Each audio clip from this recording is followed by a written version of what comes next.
Hello and welcome back to another episode of Lost in the Farmer's Market, where today we're looking at this special specimen. Now, what is this plant, you ask? Because some of you are thinking, well, that looks like foxglove, and you're half right. The scientific name of this plant is Isoplexis x digitalis, Illumination berry canary. That is a weird name, berry canary. Anyway, the X in the middle means that it is a cross between two plants, a hybrid.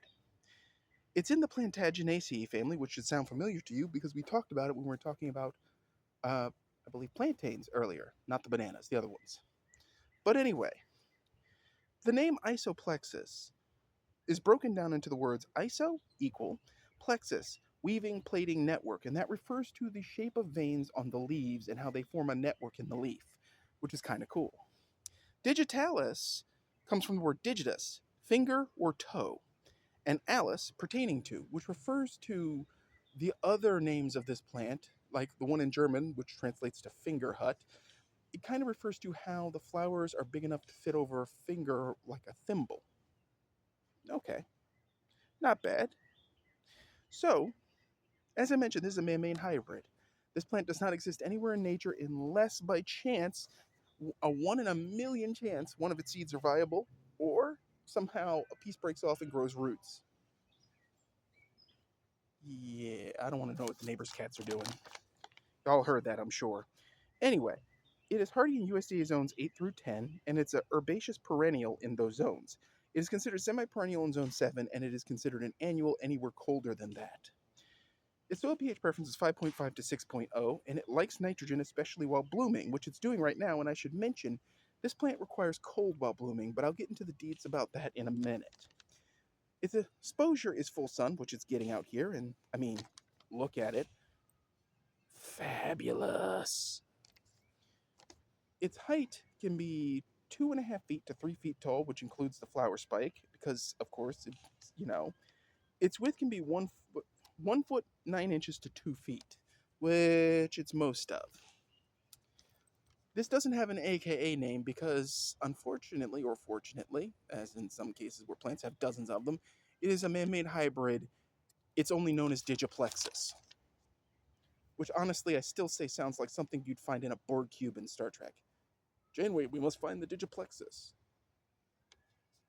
Anyway, so about those chilling hours. This plant requires a 4 to 6 week chilling period at about 38 to 45 F to form flower buds the next year properly. Well, we do get...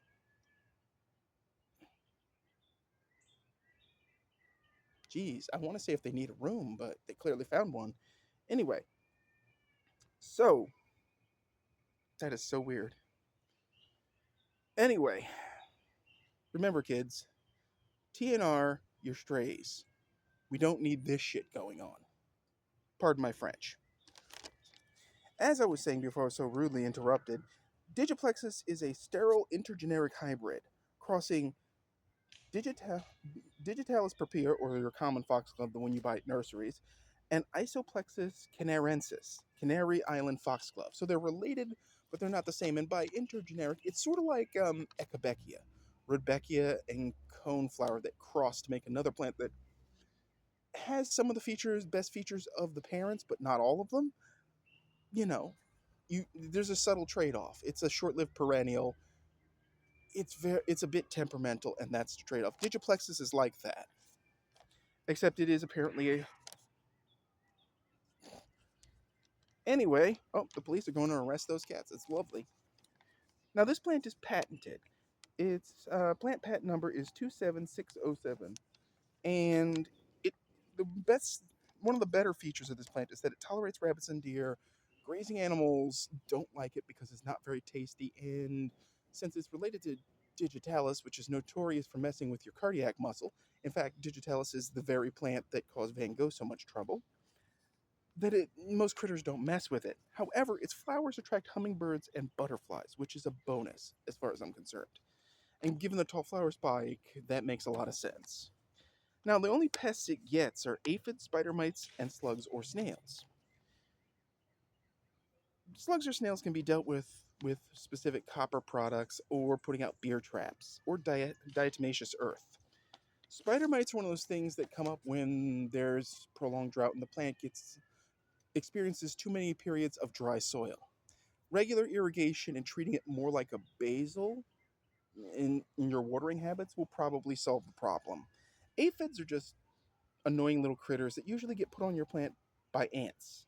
Solve the ant problem and you solve the aphid problem, though it would be wise to treat for aphids if they should crop up. A simple insecticidal soap or something with pyrethrin will be effective. And that summarizes Digiplexis, which is easily one of the prettiest plants I have ever seen. Now, this plant is not particularly expensive to get. You can get it at certain nurseries in North Carolina. Um, or you can request it. I'm pretty sure you can order plants very easily. Usually, when you order them in trays, they are pre chilled so that they will bloom. They're already chillaxing. Yeah, so you don't have to worry with that. I've seen many growers that explain that ship in bulk, so it's available. It's not hard to get. So that's Digiplexis for you. As always, folks, the blog is up and running. It's showing great Fort Liberty stuff. Keep them growing. Thanks for watching. And if you have any thoughts or comments, please put them in the comments section.